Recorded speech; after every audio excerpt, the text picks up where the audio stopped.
Welcome to Mari Lakshman Reddy Institute of Technology and Management. I will be discussing antennas and wave propagation. So today we'll be discussing about skywave propagation. Okay, we have already seen this while we are discussing about definitions. So in detail we'll be seeing again today. So this is the syllabus we'll be covering today: skywave propagation introduction and the structure of ionosphere. Very important thing is structure of ionosphere, which we did not discuss previously. How refraction and reflection of sky waves by ionosphere also we'll be seeing.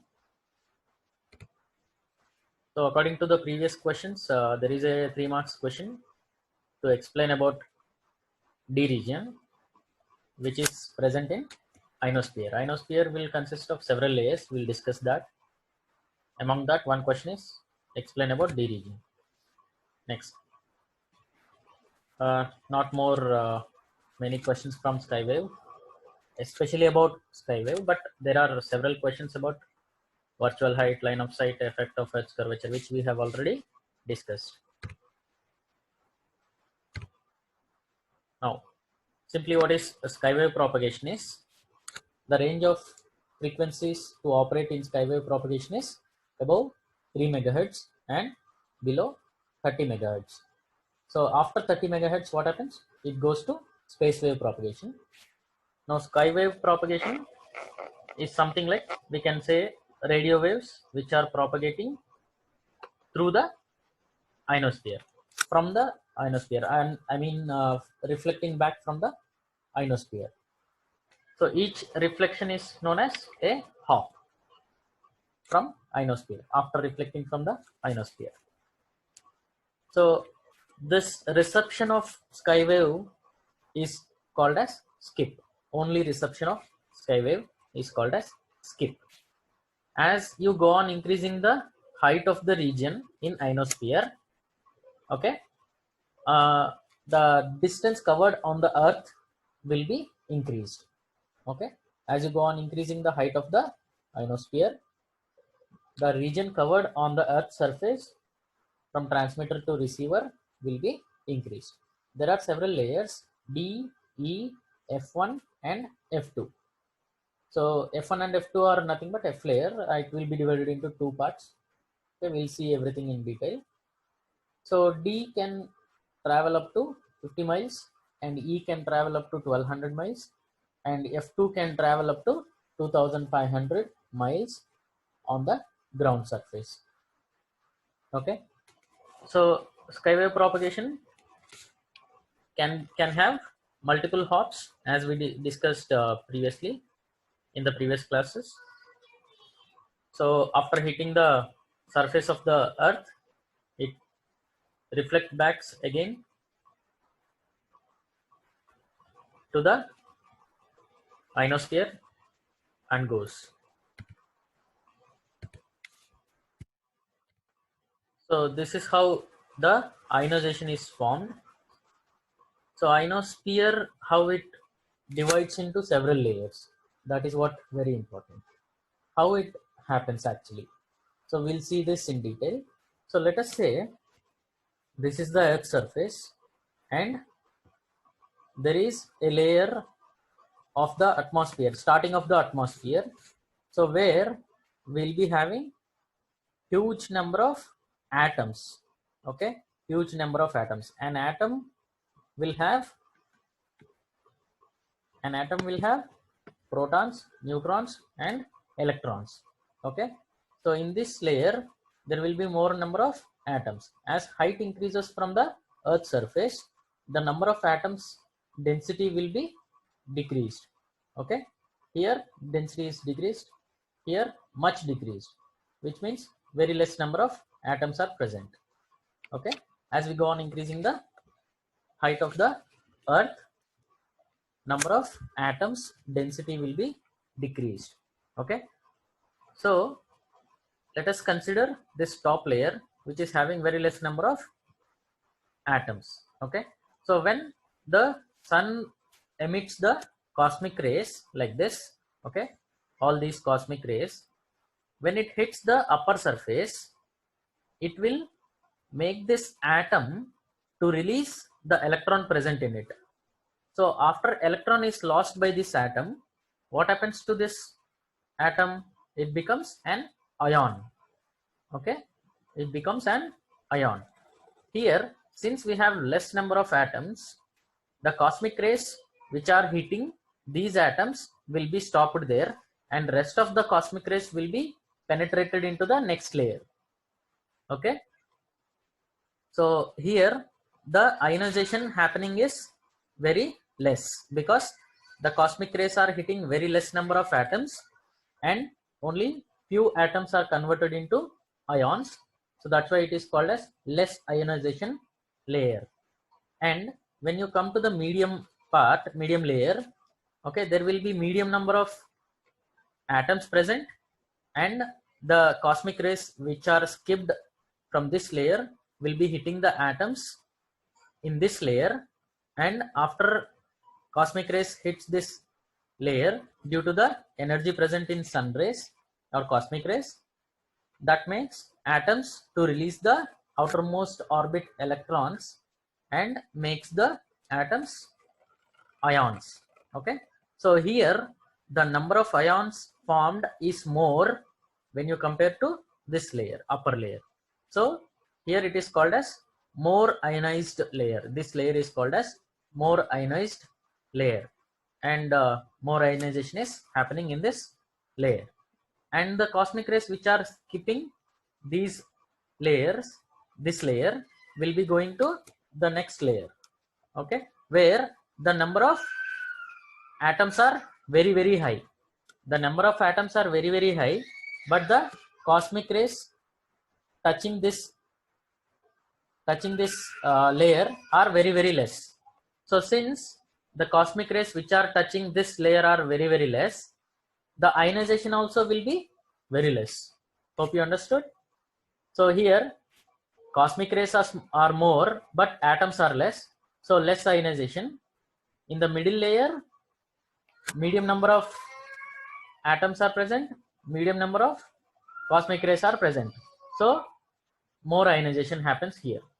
And in the lower layer, more number of atoms, but less number of cosmic rays, that's why less ionization again. Okay, there are more atoms left just like that, not becoming ions, so less ionization again. Okay, hope you understood.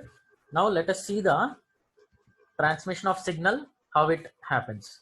Okay, let us say we are transmitting a signal with around 2 to 3 megahertz. Okay, so if it is around 2 to 3 megahertz, let us say this is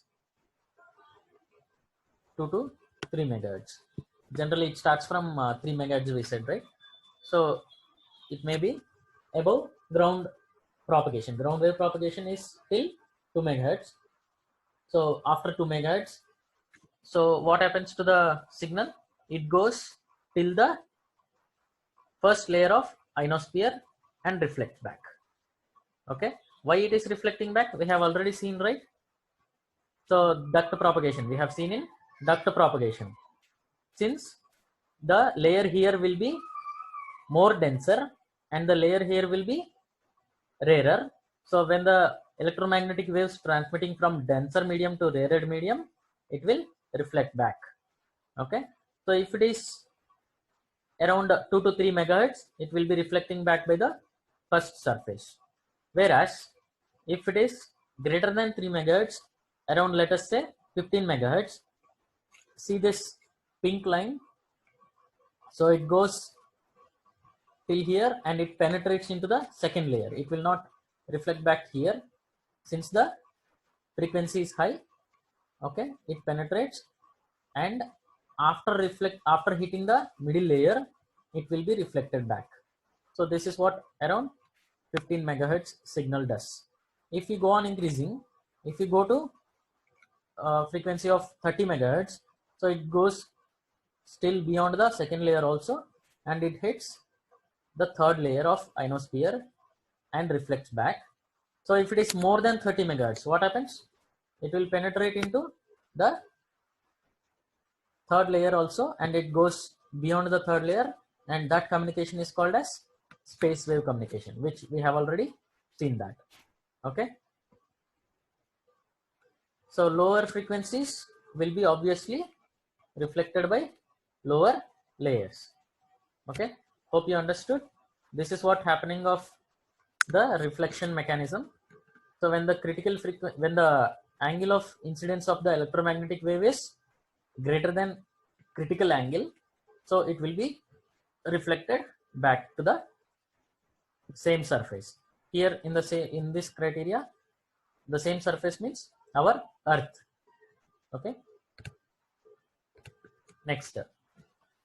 So this is what happening with the skywave propagation. As you go on decreasing the frequency a little, so you can increase the range of the transmitting and receiving distance on the earth. Okay, you can understand by this diagram. So sky waves, some waves which travel upwards into the space towards sky and get reflected back to the receiver are called sky waves. Signal reflected by ionized layer of atmosphere back down to earth, these are called sky waves. Signal that is radiated by antenna into upper atmosphere where it is bent or reflected back to earth. So this bending of signal caused by a region in the upper atmosphere known as ionosphere. These are all the points which we have already covered. So how it is formed, I already explained. This is what the theory part of that. So when high energy radiation, ultraviolet rays from our sun are striking the atoms present in the ionosphere region, okay, where gases and vapors are in the earth's upper surface, then ions will be formed, that is called ionization layer. Okay, that is why the name given also for that layer as ionosphere. Electrons are knocked off outer orbits and atoms creating an ion. This process is called ionization. Since this event takes place in the upper atmosphere, we call the layer as ionosphere. So this skywave propagation is also called as ionospheric propagation. Okay, so formation of layers. So D region actually forms around 50 to 90 kilometers. Okay, you can see here this right side part is entirely about the daylight.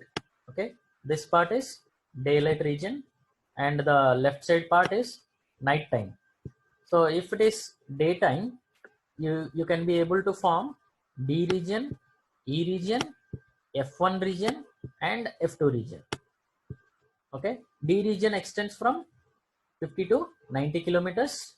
E region extends from 90 to 140 kilometers. F1 layer ranges from 140 to 250 kilometers and F2 layer 250 to 400 kilometers. Okay, so whereas when you come to night time, the sun rays emitted will be very less, right? The temperature decreases. So if it is ionization is less happening, you can able to see only E region and F region. Okay, there will be no F1, F2, only F region, and the D region also will not be available in the night time. Okay, D layer is around 50 to 90 kilometers. It exists only during daylight. And E layer, as I said, it ranges from 90 to 140 kilometers and it exists during daylight, and it will be available in the night, but it will be gone by midnight. Okay, so it is also called as Kennelly heaviside layer. Okay, remember this, they may ask you for 2 marks question. What is Kennelly heaviside layer? Explain about Kennelly heaviside layer. So it is nothing but our E layer. So if they indirectly ask you this question, it is nothing but E layer. So F layer, it exists from 90 kilometers to 140 to 400 kilometers or 92 to 240 miles. So anyway, in this 140 to 400, 140 to 250 is for F1 layer and 250 to 400 is for F2 layer. After sunset, as I said, these two layers will be combining and forming only one layer, which is F layer. So this is what skywave propagation, which we have seen. Okay, so this is how it happens. If it is directly traveling from transmitter to receiver, this is called single hop propagation. And if it is traveling two times, okay, after hitting the ionosphere and hitting back the earth and reflecting back after amplification and received at the receiver, this is called multi-hop propagation. We all know this. So what are the applications of skywave propagation?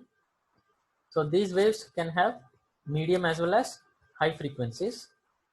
So due to this reason, this can be used for long distance communication or long distance transmission, and this mode is used in high frequency band or international broadcasting. Okay, so on overall we can see this. What is wave propagation? Wave propagation is nothing but ionosphere comes under skywave propagation. Okay, in space wave propagation, satellites to communicate with satellites, as we discussed, it is more than 30 megahertz. So it is for space wave propagation, and the ground wave or surface wave propagation is along the earth surface. If it is very less distance, the transmitter and the receiver are there, then we can use the ground wave or surface wave propagation. If the transmitter and receiver are not in line of sight, okay, they are way above, the distance is more between transmitter and receiver, then we have to go for skywave propagation. And if you want to discuss something about satellites or line of sight propagation also, then we should go for space wave propagation. Okay, now let us do a problem. So everyone take down a problem. I will be discussing. Hope you all have pen and paper with you. So see this. So what is the critical frequency for reflection at vertical incidence if the maximum value of electron density is 1.24 into 10 power 6 centimeter power minus 3. 1.24 into 10 power 6 centimeter cube per centimeter cube. What is this given? What is given? So I'll make you unmute so you can discuss with me.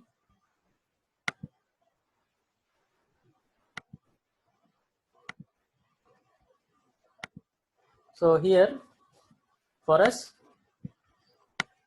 Nm is given as, what is Nm? Number of electrons per meter cube. Okay, number of electrons per meter cube. Remember, the units are also important. So but here it is given as 1.24 into 10 power 6 per centimeter cube. Okay, 10 power 6 per centimeter cube. So what is the formula we have? Anyone think about the formula?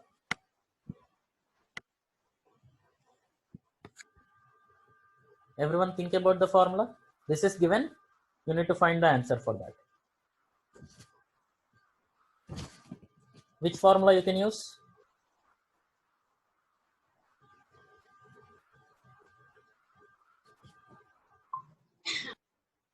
Anyone, guys? Fc equal to 9 root Nm. Fc equal to 9 root nm you can use for this question, but the thing is nm is given in centimeter cube. You have to remember that.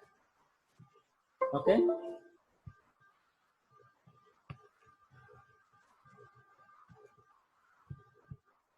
Do this and tell me the answer.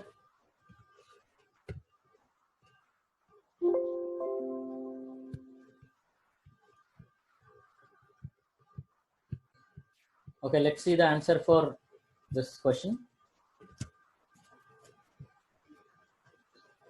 So I asked you, what is the critical frequency for reflection at vertical incidence if the maximum value of electron density is 1.24 into 10 power 6 per centimeter cube.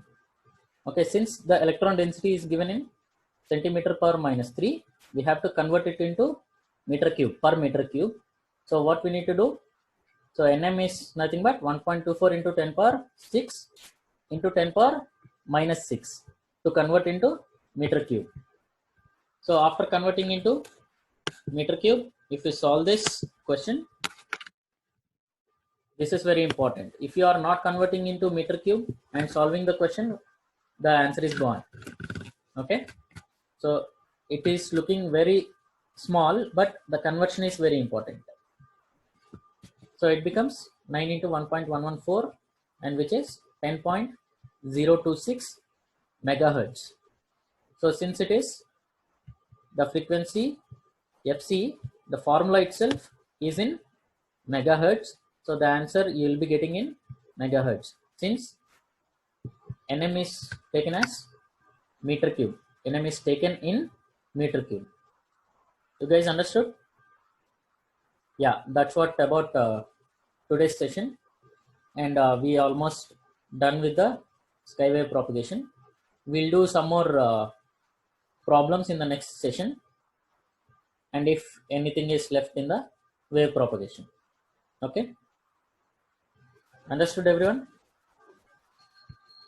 Any questions?